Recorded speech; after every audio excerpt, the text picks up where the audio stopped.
My name's Andy, and on today's episode of In the Kitchen with Andy, I'm going to be preparing one of my family's absolute favorite meals, and that is pulled pork. To make it, of course, we have to have a pork butt, which actually comes from the shoulder of the animal, not that other area you might be thinking of. This is a fantastic cut of meat that when it's cooked low and slow in a smoker, it comes out absolutely fantastic. Now, every good roast like this starts with a little bit of rub. Today we're going to be cooking on my pit barrel cooker, which we'll get to in just a minute. But one of my favorite rubs comes from those folks, and it's absolutely delicious. And like it says, it's the all-purpose pit rub. So one of the tricks to doing this, it's really pretty simple, but one thing you need to try to keep cognizant of as you're putting the rub on is to use one hand to move the meat around so you can get to the different sides, and use one hand to grab the rub. That way you're not cross-contaminating. So let's get started. We're going to put a pretty liberal amount all over the meat. I can rub it in then with my left hand. Get it on there. This stuff is absolutely dynamite. Now, one of the steps I accomplished last night is something called a dry brine. And all that means is I took the meat out of the package and I just sprinkled it with salt all the way around the meat. And what that does is it helps to flavor and tenderize the meat a little bit more. If you don't have time to do that the day or the night before, it's not that big of a deal. It does help, but it doesn't make a huge difference. So I'm continuing to move the meat with my left hand, and I'm applying the rub with my right, so I'm not getting my bag of rub here contaminated. Get it all over the place. If there's little crevices and stuff, try to get the rub inside there, because then as the meat cooks, it'll really flavor it wonderfully. So get all sides, get everywhere around it. And you might notice, it's really kind of subtle, doesn't really stand out, but on the end of every pork shoulder, there's this section here. Some people call that tiger meat. There's a technical term for it that I can't remember at the moment. But this section here is the absolute best part of a pork butt. And if somebody was in a competition, they would cut this piece off and serve that to the judges. So keep that in mind next time you make one of these. If you really want the absolute best part, it's right there on the end. Okay, so I've got it all seasoned up. We're going to get to the pit barrel cooker in just a minute, and you'll see why I need these hooks. In the pit barrel cooker, the meat hangs, and so I've got to get it through so I can hang it in the smoker. So I'm going to get two of these in here. It's always good to have a backup. One might do, but as this meat cooks and tenderizes, one of these, if you only have one hook, it might pull out. So I've got two in there. So now we're going to go and hang it in the smoker and let it do its thing for the rest of the day. Let's go check out the cooker. Okay, this is the fabulous pit barrel cooker. I've had this thing for years and I absolutely love it. It was recommended to me by a friend, and he told me it's a piece of cake. You put charcoal down in the charcoal tray in the bottom, you give it a light, and it's pretty much good to go for the rest of the day. It's absolutely fabulous. Like I mentioned earlier, we're going to take the meat and we're going to hang it on this bar here, and the meat is just going to hang over the top of the charcoals and smoke all day long, and it is going to be absolutely delicious. So today I'm using cherry wood. There's all sorts of different woods you can use to generate smoke. I like the fruit woods like cherry and apple. I think are fantastic. Of course, there's hickory, there's mesquite, there's all sorts of different woods you can use, and feel free to do so. They all impart a slightly different flavor. I happen to love cherry, so I'm just going to dump a couple of handfuls right over the top of the charcoal, and that's pretty much it. I might put a little bit more on later on. Some people will pre-soak the wood chips. I usually don't. I just toss them on there, and it generates a dynamic, beautiful, delicious smoke. All right, so now grab my hooks. I've got our beautiful pork shoulder, and I'm just going to give these a little twist, and that's it. They hang on the bar, and we're good to go. So now that it's there in place, I've got to get my thermometer in there so we can watch its progress as it goes along. Today I am using the Thermoworks smoke dual thermometer. This thing is fantastic. It's got a big bright display that I can see from inside the house. And I'm just going to get this deeply into the center. Oh boy, center of the meat, away from the bone. You want to make sure that that just got dripped on. We had a little bit of a late spring snow yesterday. So you want to get the probe in there but not touching the bone, because the bone will give you an off reading. So the probe is in there. It's starting to register. My lower temperature here tells me how hot the inside of the smoker is. The upper temperature is going to tell me how hot the meat is. The magic number for a pork shoulder is 203 degrees. If you want to learn more, I've done a lot of research on these different recipes, and an awesome website to become familiar with is AmazingRibs.com.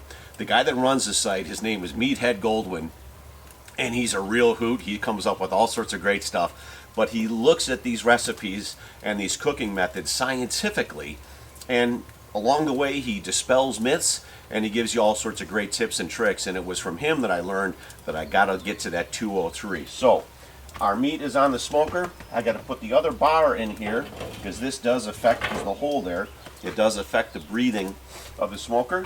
And then I'm just going to take the lid, put the lid on top, and we are good to go for the rest of the day. A few hours later, we're going to take that off, put a little sauce on it, wrap it in foil, and finish it up. So stay tuned. We're going to be looking at this thing all day long, and tonight we're going to have some delicious pulled pork. Thanks for watching. Okay, it's a beautiful day here. The sun is out, the snow is melting, and the pork is cooking away in our pit barrel cooker. It's looking fabulous in there. But I wanted to come out and talk about something that freaked me out the first time I did this. I had my Thermoworks thermometer going. I was monitoring the temperature as it went along, and all of a sudden it seemed like it wasn't going up at all. It just sat there and sat there and sat there right around 150, 152 degrees. And I thought, well, my goodness, what in the world is going on? I went back and checked again, and oh my gosh, the temperature had actually gone down. And I couldn't believe my eyes. Like, how can it be in a hot environment like that and the temperature is going down? Well, luckily for me, as I mentioned before, someone had suggested checking out that AmazingRibs.com website. So I went there, did a little digging, and I learned about something they call the stall. So what happens at around 150 degrees is just like when you're out on a hot summer day and you start to sweat.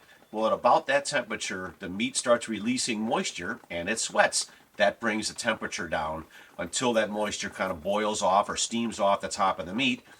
The temperature is going to hover right there, and then eventually it'll start going back up. So if you're monitoring the temperature of your roast and it seems to get stuck or even go backwards a little bit, don't freak out like I did. Just give it some time, let it keep going, and it'll pick back up. So right now it is 1 o'clock in the afternoon. This has been going for about 3 hours. I'm going to let it go for at least a few hours more, and then at a certain point when the coal has burnt down, or the charcoal is burnt down more, I'll probably take it off at that point, put a little bit of barbecue sauce on it, wrap it up in foil, and finish it off in the oven. So we've got a few hours to go, and we'll check back in a little bit. Okay, the pork has been cooking all afternoon. The charcoal is getting down there, so I don't have quite as much heat as I need to finish the pork up, and that's typically how it goes for me when I'm doing a pork shoulder. So right now, what I'm going to do, I'm going to pull this off. I'm going to wrap it up in foil.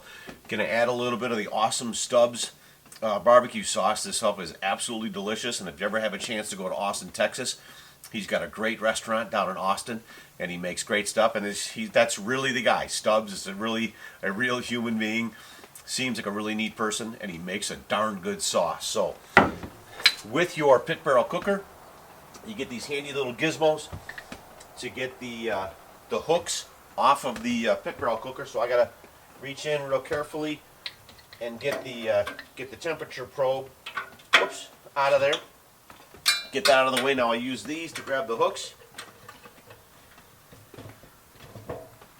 And look at that. That is looking dynamite. And I'm going to get that on the pan here. like I said, I'm going to wrap that up, add a little sauce to it first, wrap it up tightly in the foil, put it in a 275-degree oven until it gets up to that magic 203, and it is going to be good, good, good.